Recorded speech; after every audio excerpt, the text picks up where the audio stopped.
Good afternoon, everyone. I have some technical issues with my device, so I'm not able to write it on the screen. So, what I have decided for today, I will just type in what I want to convey and you can note it down. I will give you more time before I switch between the slides. Okay.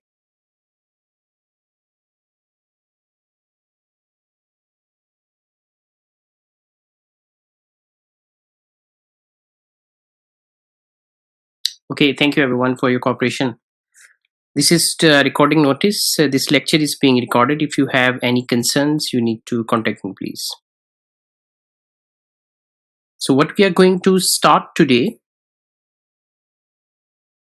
the topic is about data analysis and distribution. That's the topic that we are going to start today.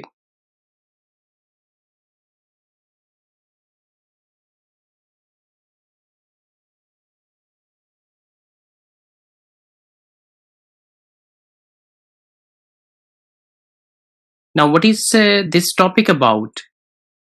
So, when we have the distributions and we don't know what kind of the distribution is, that's where we use our data analysis. So, a sample of data from an unknown distribution.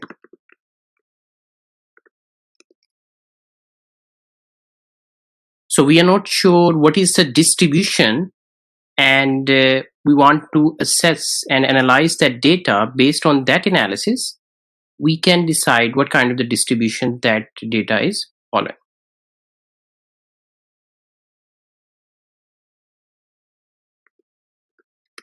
It defines the underlying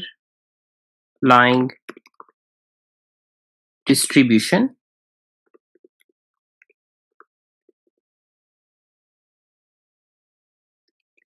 of random variable.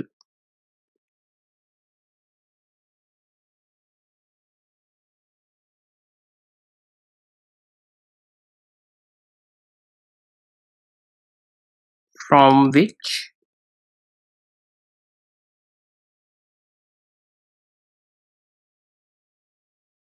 data have been drawn.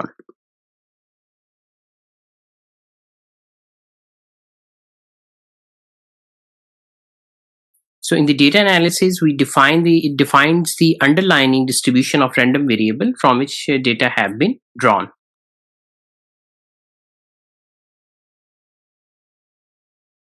In probabilistic engineering, we have two techniques that we use, or the two approaches.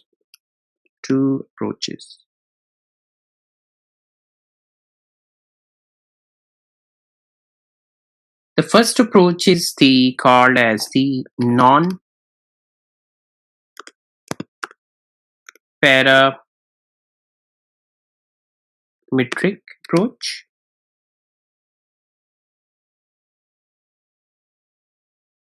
The second approach that we call is the parametric approach.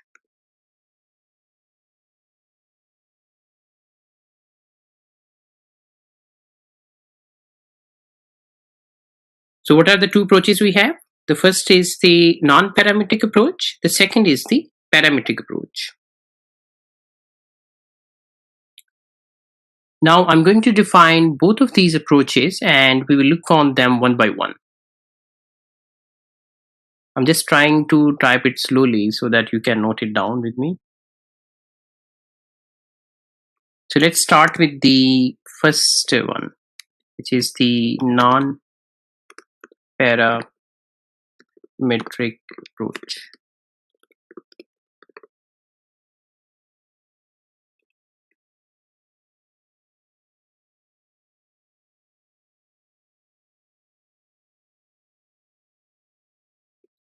In this approach,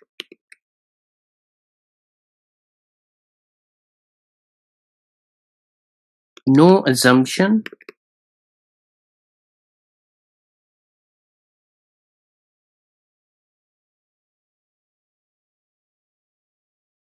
is made regarding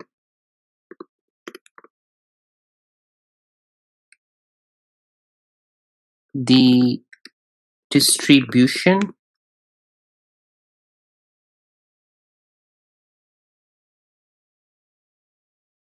from which the sample data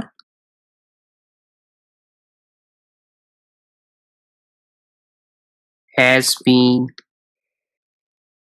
drawn.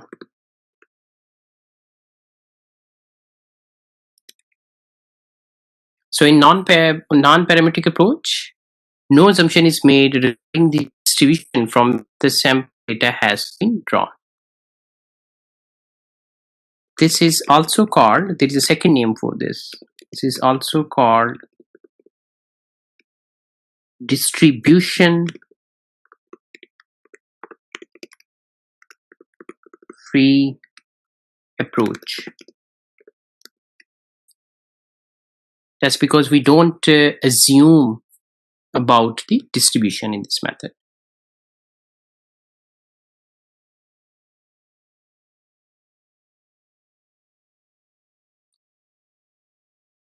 Now let's come to the second point.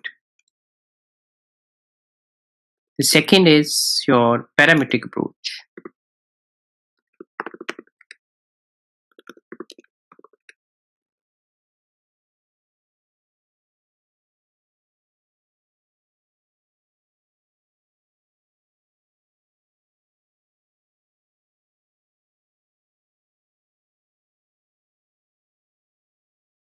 It estimates the parameters of distribution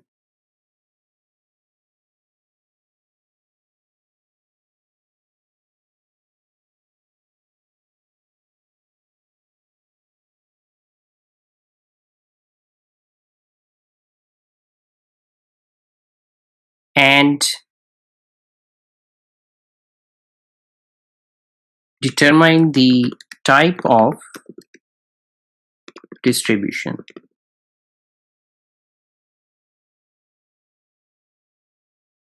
So the basic difference between both of them is, in the first one, non-parametric approach, we do not assume about the distribution type, but whereas in the second one, we have assumption about the distribution.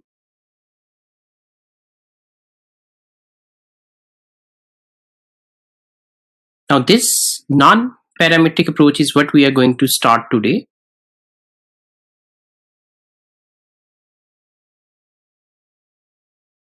In the non-parametric approach, we have again two types.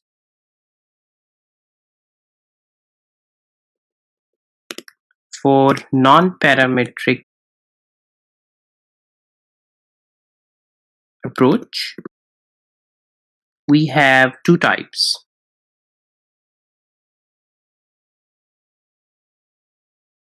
If your amount of data is sufficient,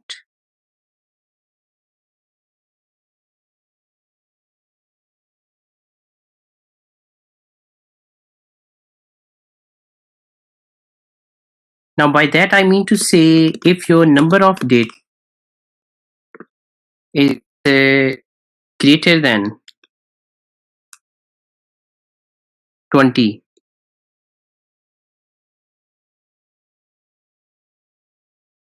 we use histogram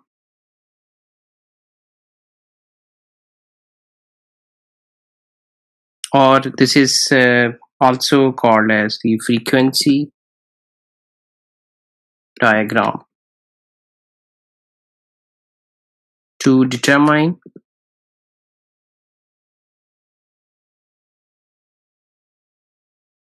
probability density function PDF of X.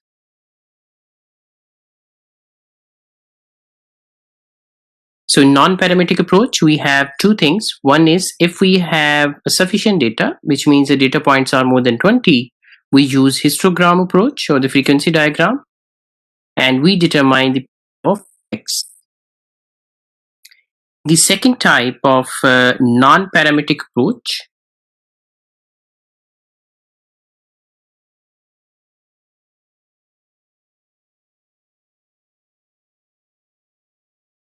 if amount of data is insufficient,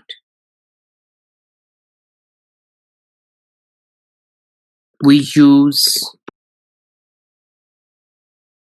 rank statistics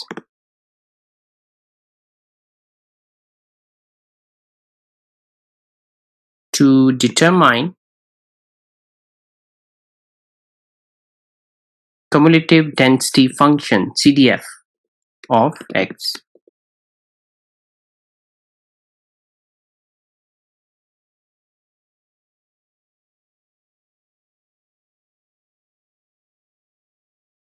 Folks, I will go on the next slide, please.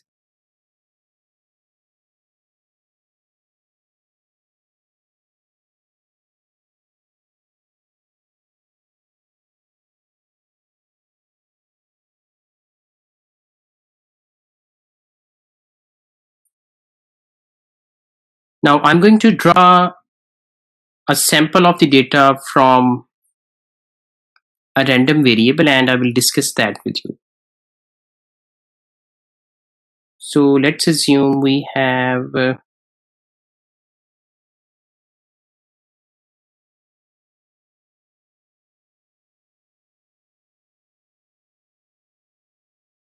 let's assume I have the data something like this: 39, 54, 21, 42, 66, 50, 56, 62, 59, 40, 41. This is just the random data which I generated to explain you how we work in non-parametric approach. And for example, this is my first row, this is my second row. There will be a data in the third row as well, fourth, fifth, and up to, let's say this is going to row number 10. And in the last row, the data is something like this: 51, 36. It's just the random data that I adopted.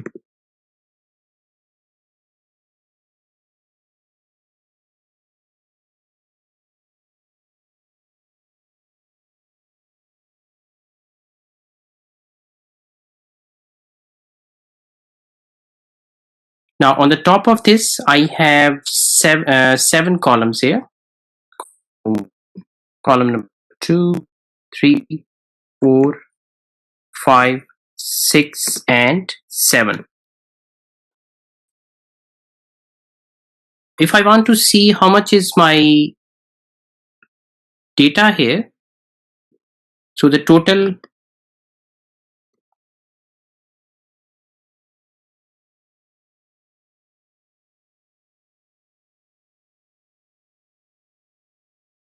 data here is I have 7 columns multiplied by 10 rows, so I have 70 data points here.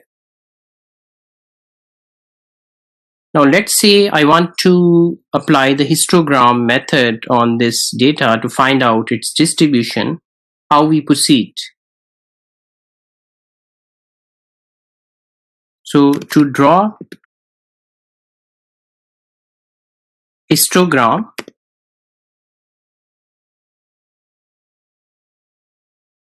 follow 3 steps. We need to follow 3 steps. And what are those steps? The first one is find the range of data.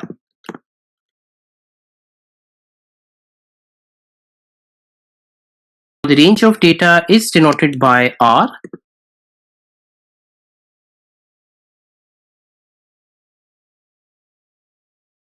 and that is equals to the difference between your maximum value and minimum value. So it is the maximum value minus the minimum value.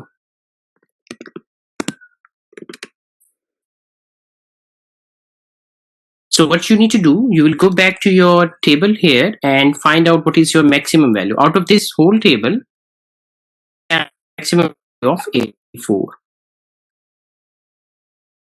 So I will have 84 minus, and the minimum value is the 21.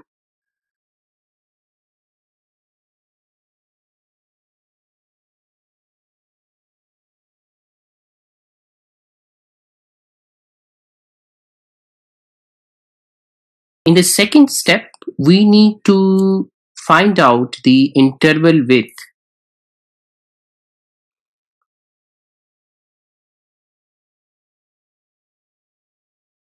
The second step is choose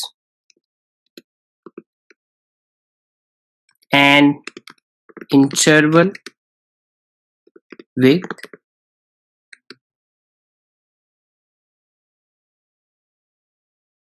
such as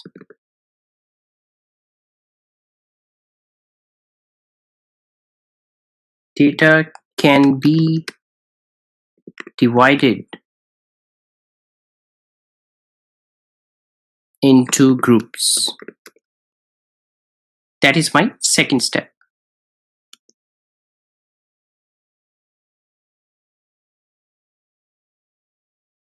Now this is written as delta, your interval width, that is equals to the range times 1 3.3 log with the base 10, the capital N, which is the total data, which is 70 in this case, and you take the reciprocal of this one.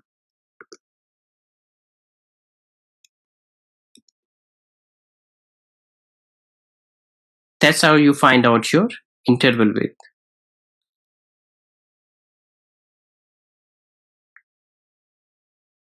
Now for our given example, I will perform the same thing.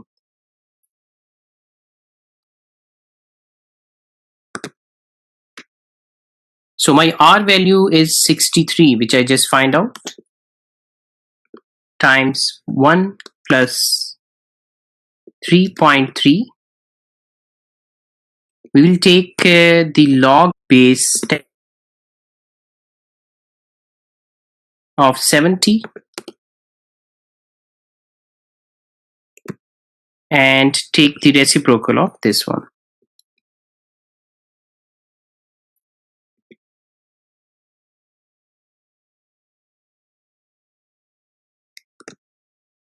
Now once you solve it, you will get 8.88. Now we need to round off this number, so I can say that this is equals to your 9. So the interval width should be 9. By that I mean to say I will give a difference of 9 between each points. Folks, I need to go to next slide, please.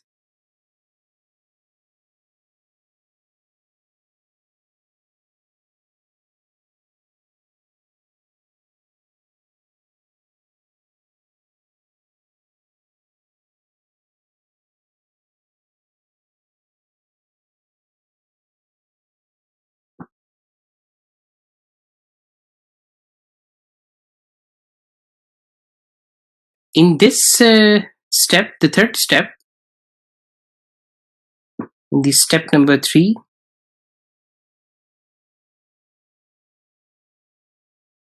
we construct frequency table.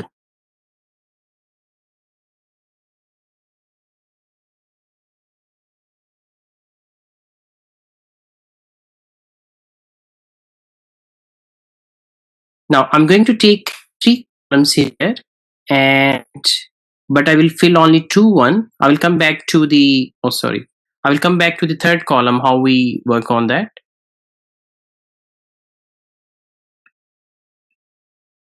So your first column should be class interval.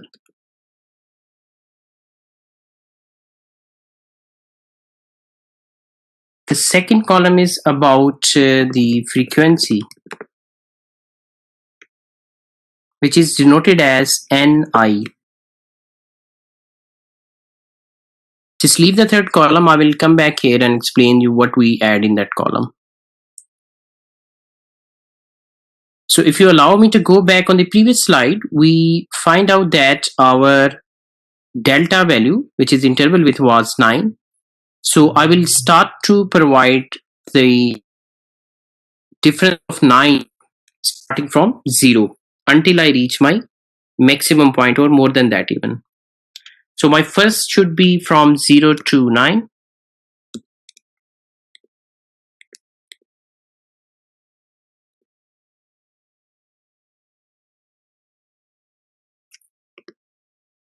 This is my first interval. Why am I taking 9? Because my delta value is 9. Now the second one should be starting from 10 to, again, the difference of 9. It will be my 10 to 19. The next one should be 20 to 29.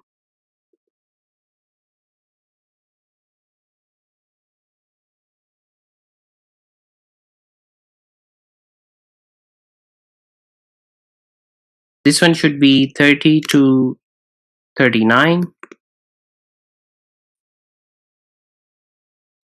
And then you have 40 to 49.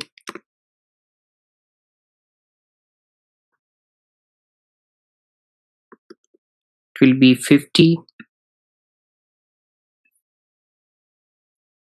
50 to 59, 60 to 69,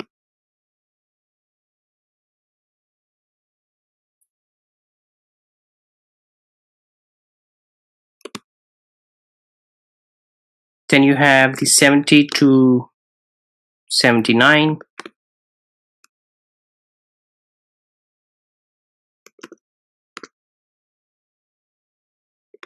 80 to 89, and the last one we can take is 90 to 99.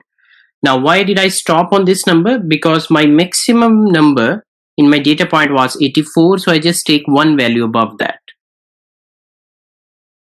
Now, in this step, the second step, we need to find out the frequency. So we go back to our original data and see how many times the number is between 0 to 9.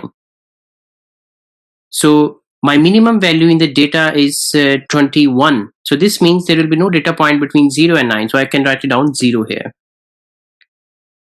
For the second one, interval from 10 to 19, I know that my minimum value is 21. So there will be no data point between 10 and 19. So I write it down 0 again. And I look at my data. There were 2 values between 20 and 29. So that's how we just keep filling our table here. This will be my 11. This is my 16. This is my 20. Between 60 and 69, I have 14 data points. Between 70 and 79, I have 6 data points. Between 80 and 89, I have 1 data point. And because the maximum value was 84, there will be no value above that in my data, so I enter a 0 here. if you wish to check your answer here, you can add up all the frequencies and those should be equal to 70. So if I add 0 plus 0 plus 2 plus 11 plus 16 plus 20 plus 14 plus 6 plus 1, these are equals to 70, which was my total data set.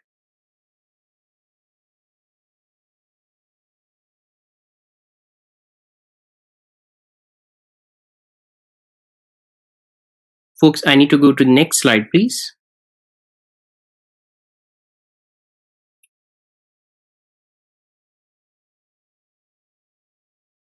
In the next slide, I'm going to draw this table.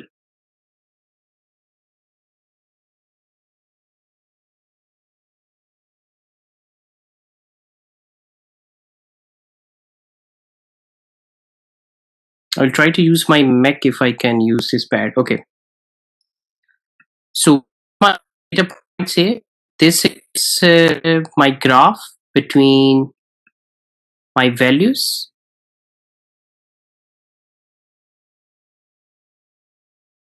So my interval was from 0 to 9, or I can take a scale of 10, let's say.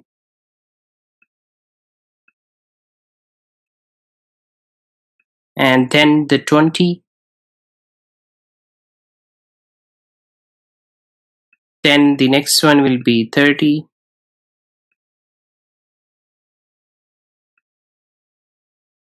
And then it is 40, 50,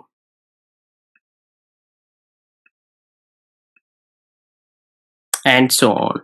That's your scale for your class interval. Now on the y-axis, I have my frequency. So for example, this is my 2 here. Now if you recall from the previous table, your values between 0 and 10, this is my 0 here, of course, between 0 and 10 was 0. So there will be no point here. However, starting from 20 to 29, you have the value of 2. So that's where we go up to 2. And this interval remains same until you go 29 number. Between 30 and 39, your value was 11. So from 30 to 30, let's say I have my 11 up to this point. Now this value remains between 30 and 40.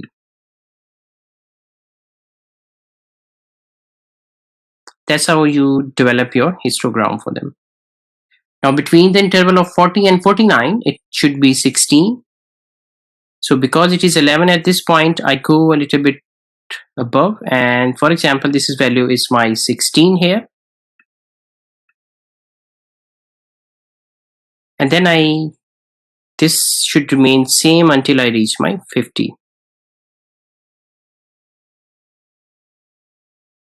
Now between the interval of 50 and 59, my value is 20. So this will go on 20.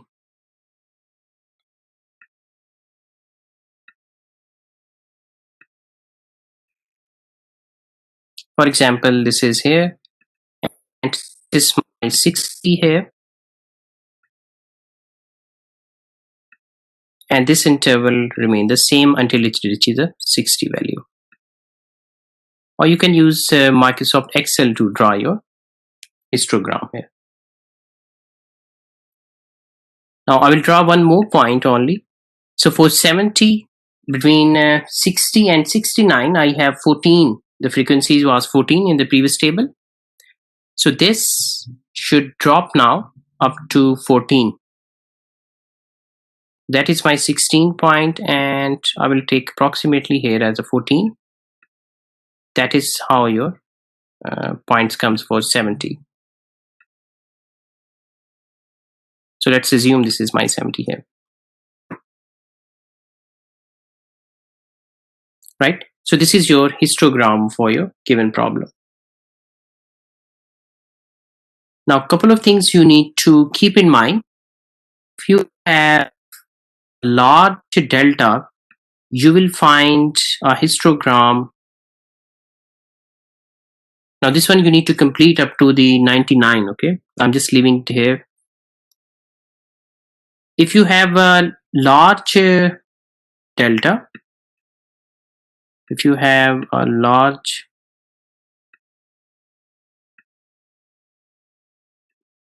delta,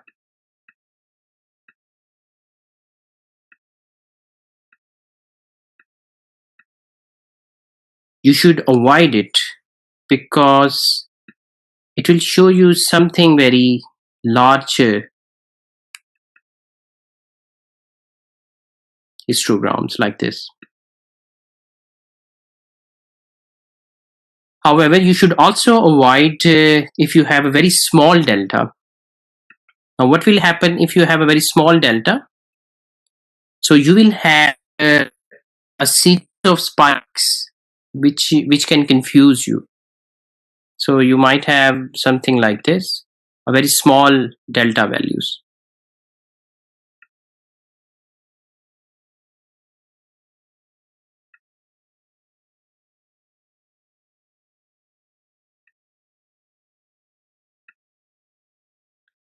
So you might see a series of spikes here, so you should also avoid it. So by that I mean to say, just like our delta value here was 9, maybe you can adjust that value if it is too big or if it is too small, depending upon your data. Folks, I will go on the next slide, please.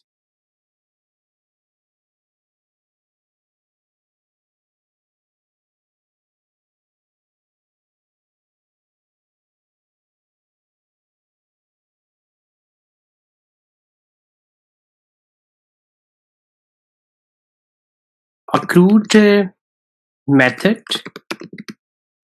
for observing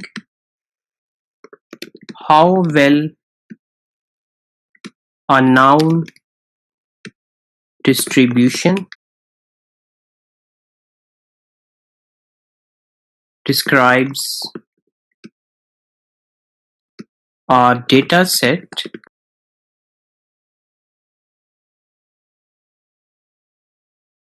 consists of plotting the analytical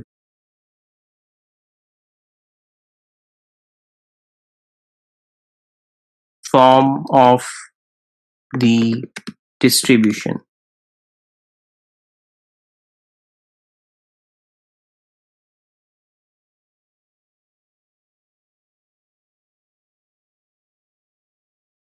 Over the histogram.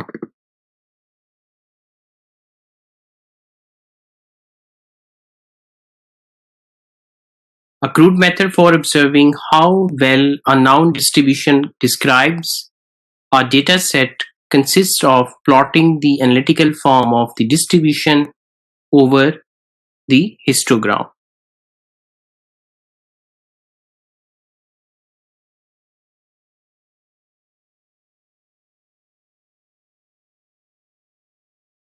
First, we need to normalize our histogram for this. So let's write down to normalize the histogram means this ni that needs to be converted into f of I. That's how we normalize it. I want to write some formulas here. So let me try using the pen if I can. So for normalization, we know that this will be our integral of f of x into d of x. The range from minus infinity to plus infinity, that should be equals to 1. This is what we have studied previously. This needs to be converted into the summation value of f of I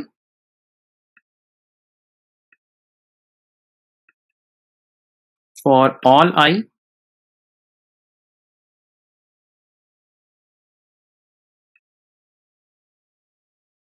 into your delta.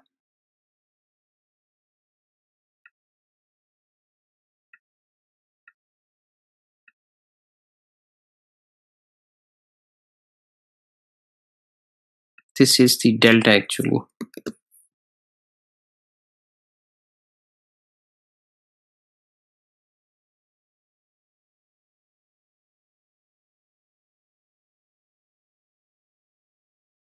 That should be equals to 1.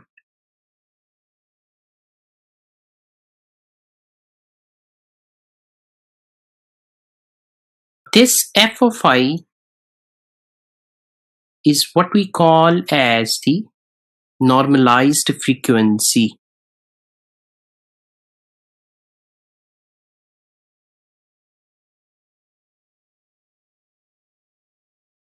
Normalized frequency. This normalized frequency is what we calculate using our relationship of A times Ni.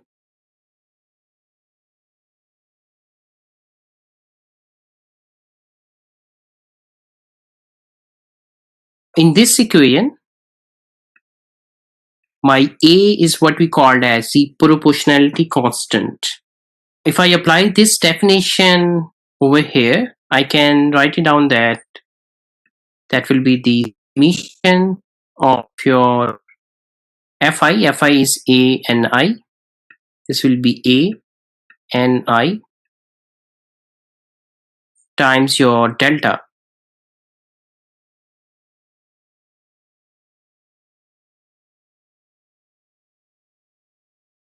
That is equals to 1.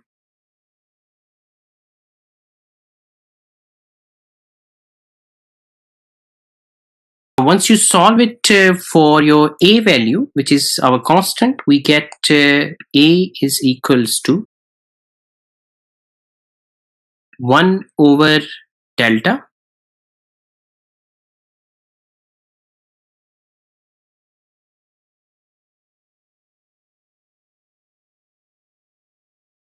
multiplied by your capital N. That's because the summation of N of I for all values of I, that become equals to capital N, which are total data sets.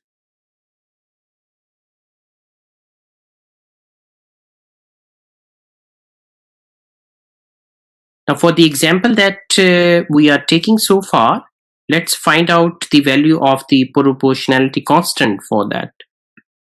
So my A value in that case will be equals to 1 over, the delta value is 9, which we figure out.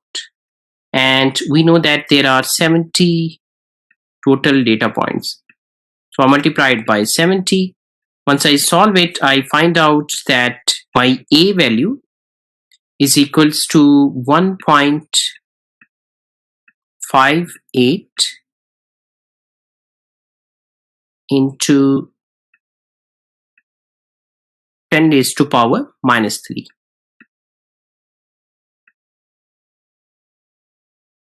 That's what my A value is.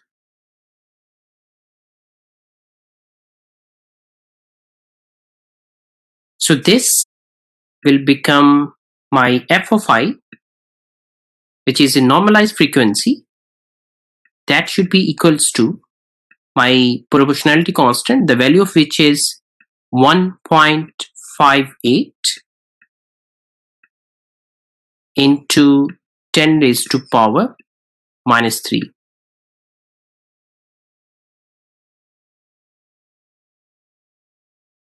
That should be multiplied by your Ni value. Now this is what I'm going to write down in the third column, which I told you that I will explain you. Folks, I will go back to the previous slide, please.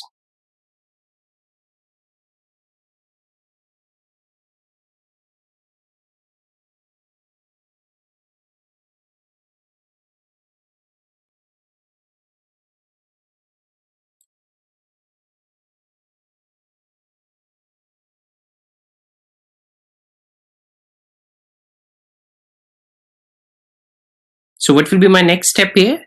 I need to find out my normalized frequency using the relationship of 1.58 into 10 to the power minus 3 multiplied by Ni. Now I'm going back on my previous slide, and this is what I need to find out here. So this will be my value of f of I in this column. So the constant value needs to be multiplied by Ni in all of this column, and we find out our Fi values.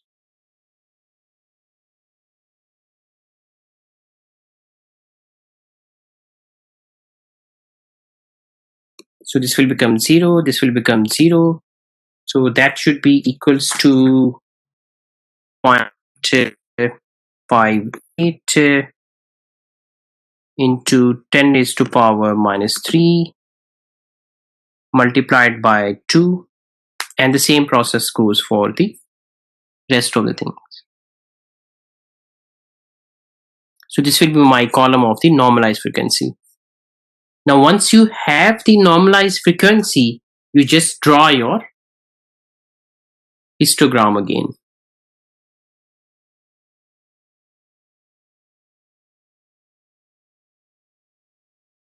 Now I will go on the next slide and just draw that histogram again.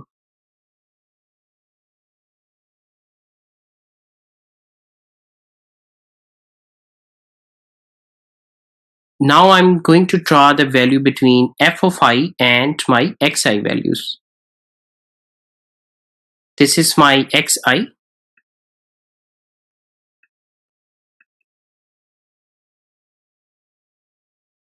This is my normalized frequency here. Now once you will draw this histogram, you will find out that these intervals should be equal interval. I'm just making a rough drawing here.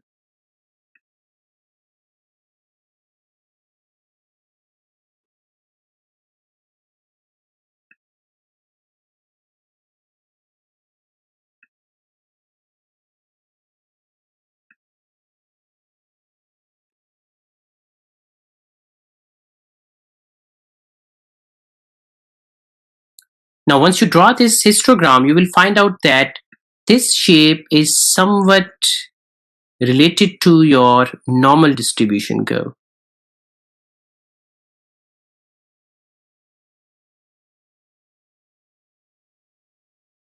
And normal distribution, you know that we have two parameters. One is your mu. The second parameter is your sigma value.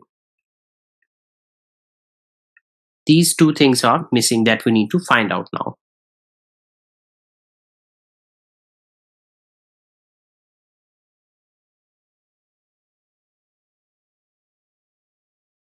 Now this is the formula that we use for mu value.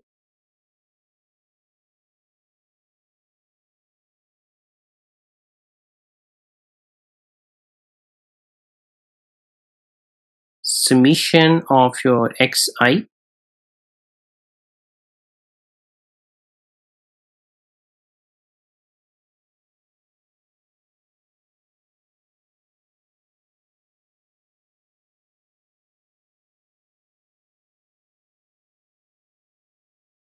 thing you to keep in mind, this value of mu is an approximate value. So we put a cap on this value. So let me write it down here. There are two mu's here now. One is this one. That is what we called as the true mean value. This is called as the true mean value.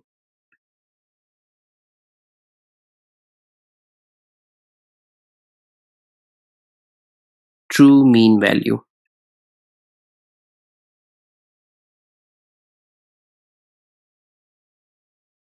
The second case, if we are approximating our mu, we have the same symbol, but we use a cap on this. That's what we called as the approximate mean value.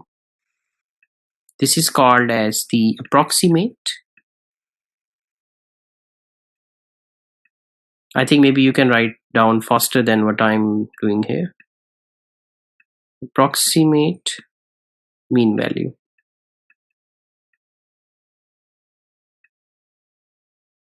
Now, similar to the mean value, approximate mean value, we do have the sigma square, approximate value of the sigma square. And how we do that? The formula is this one. Let's say give it a number 1, your variance here. And because it is approximate, I will write down the cap on this. That is equals to 1 over n summation of your xi minus true mean value, and that is from I is equals to 1 to n.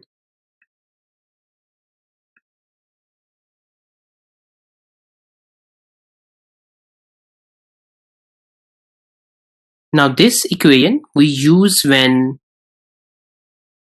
your mu value is null. As you can see, we are using that true mean value in this when your mu is null.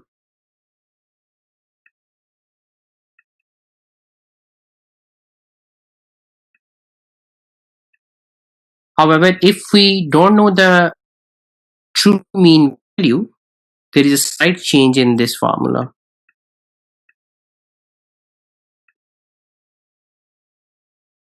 Folks, I will go on the next slide and write down that formula for you.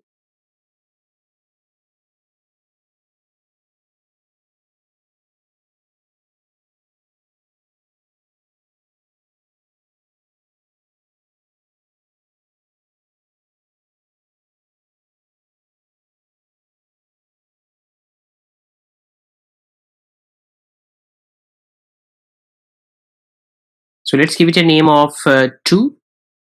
It is still an approximation value, this variance. So I write down my cap on this. That should be equals to 1 over n minus 1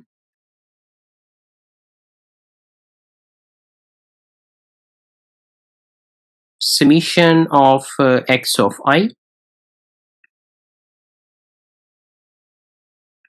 minus this mu is now approximate.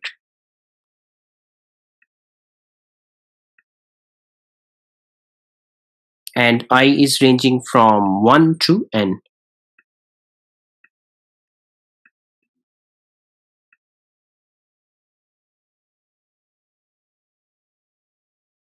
Now, one thing you will notice when you calculate this, your sigma of 2 approximate value will always be greater than your sigma of 1 approximate value, sigma square. That's because we don't know the true value of sigma. Similarly, we have the formulas for the skewness and ketosis. I will just write down those. So for skewness, Because it is an approximate value, so I write down cap on this. That is equals to 1 over sigma cube. This is an approximate value. I write down my cap on this, times 1 over n, and then we take the summation of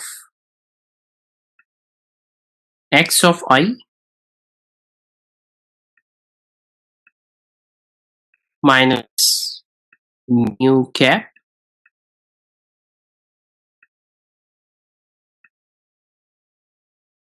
and this will be the cube here. So the I is from 1 to n.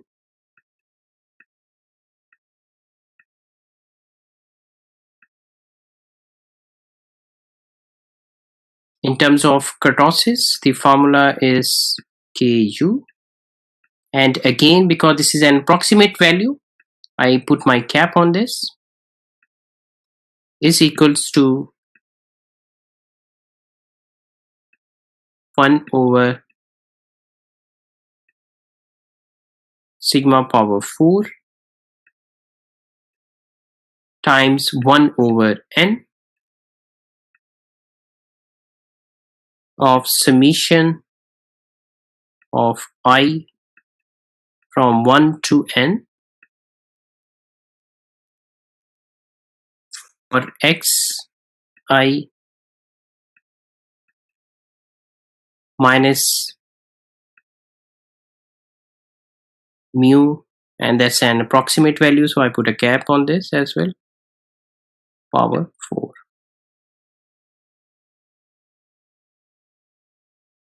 So that's how you can calculate these properties of your data.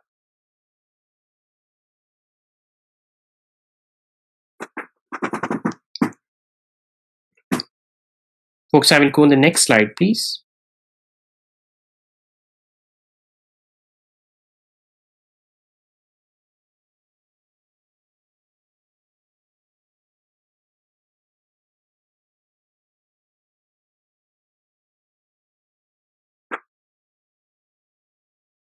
Now you can use either these formulas, or we can also use Microsoft Excel to find out these parameters. I'm going to the next slide, please.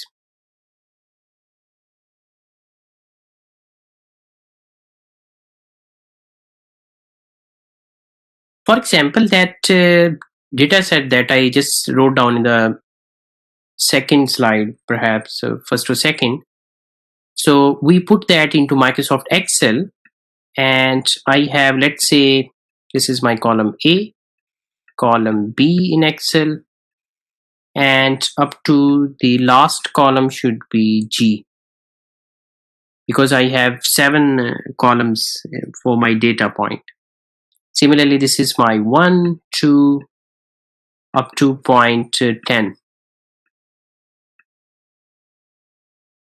And these are the different data sets that we discuss. Now this cell is in Excel, it will be A1. Whereas the last cell up to this point, and from here, that should be G10. That's how I'm going to write down the Excel formulas. So in Microsoft Excel,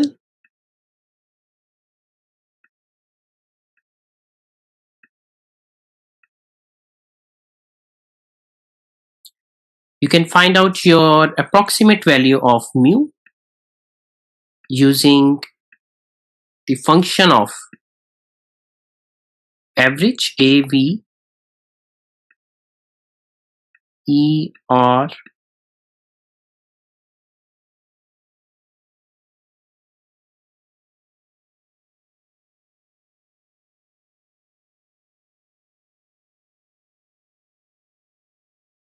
and that average should be between my 1 and G10.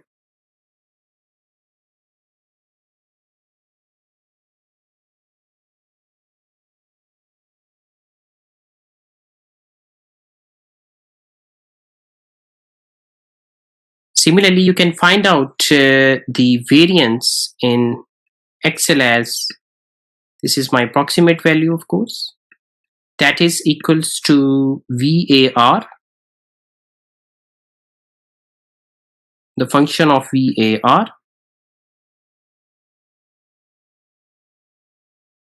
and your data range, which is starting from A1 to G10.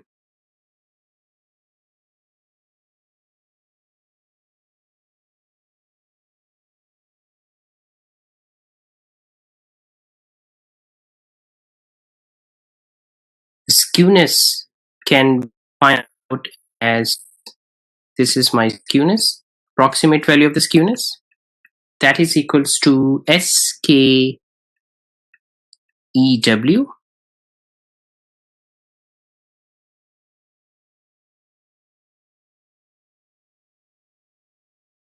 and your data range, which is A1 for our example to G10.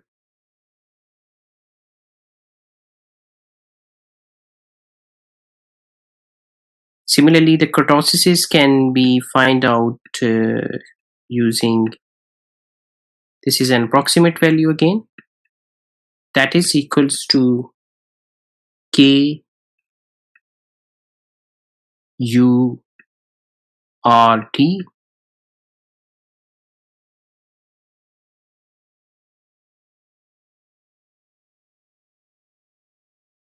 This is from A1 to G10.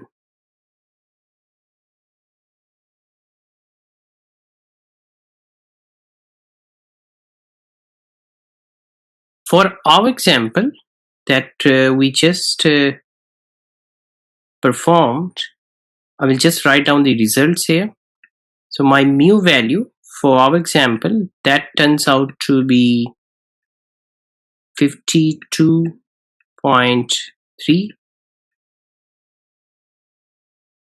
and the sigma square value, approximate value of the sigma square variance was 168.47. Now taking the square root of this variance, I can find out my approximate value of the standard deviation, which is turns out to be 12.98.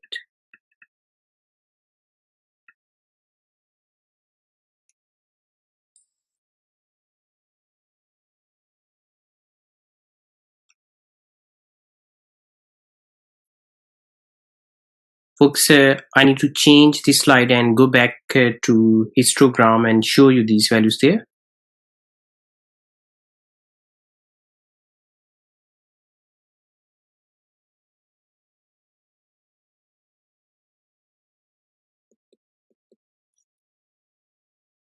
Now from our analysis, we just find out that your mu value, which is approximate value, is 52.3,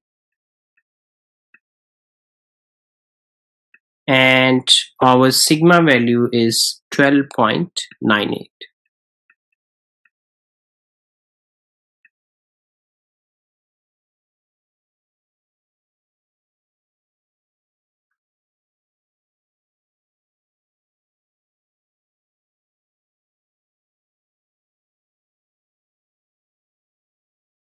So this method is what we call as the histogram method in non-parametric approach.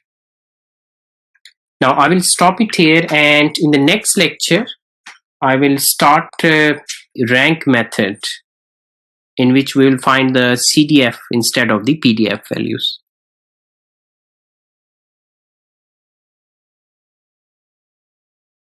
Folks, do you have any question for me?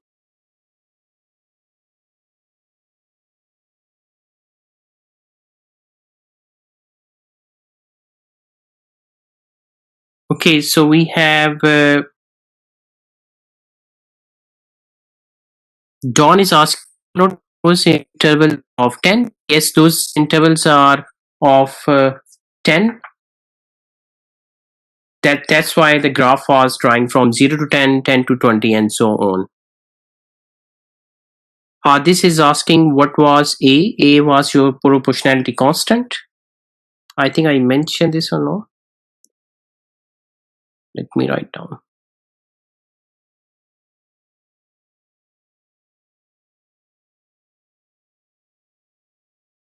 Okay, this A is it's a constant actually. It's called proportionality constant.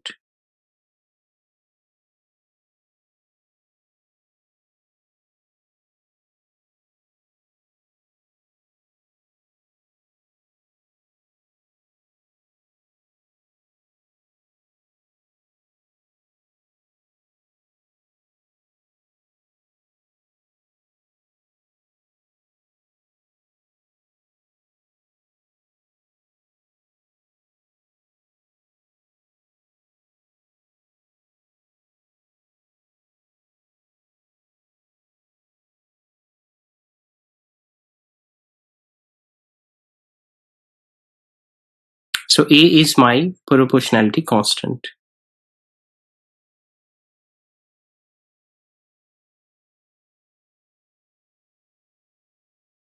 This is asking, in describing the first variance, the parentheses should not be in power 2.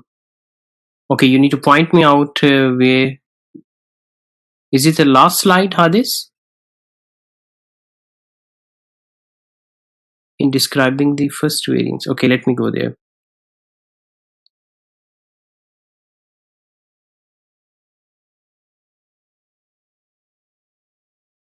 Yes, they should be square here. Yes, yeah, that's right.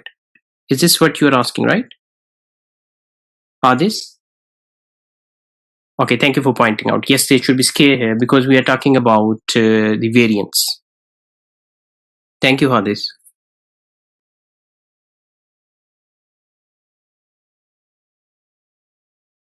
Okay, Long is asking the previous slide, I think. So I think Long, you meant to say the same thing as I fixed it now, right?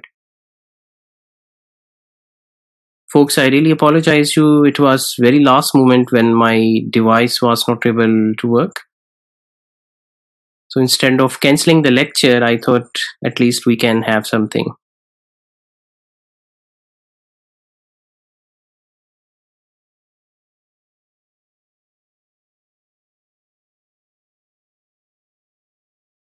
Okay, Jacobo is asking, sir, we have seen the BN video on D2L. Please, could you help us with the Gene software for us, Tom practice?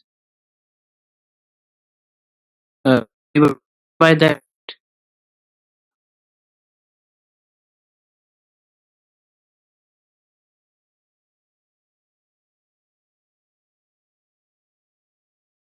Okay, so Jacob is asking, I mean to practice. You can practice it on your own. The only purpose of including Genie was to make you aware that whatever we are doing, there is also a software available. I will see if we will have the time. We will arrange a session for the BN Genie software.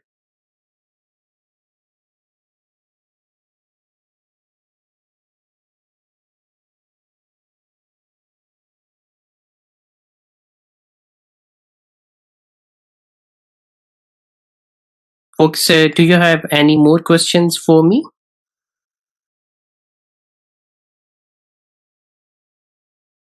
Okay, Long is asking a very good question here. All the random variables should have normal distribution. You normalize them. If you have the normalized frequency, just like in this table here, then yes, they should be approximately showing you a normal distribution curve. It is not the exact, but it approximately equals to the normal distribution curve. Folks, do you have any more question for me?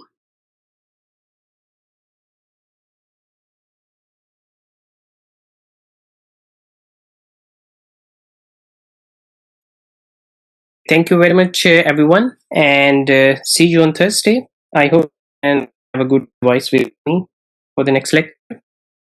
Thank you, and see you on Thursday.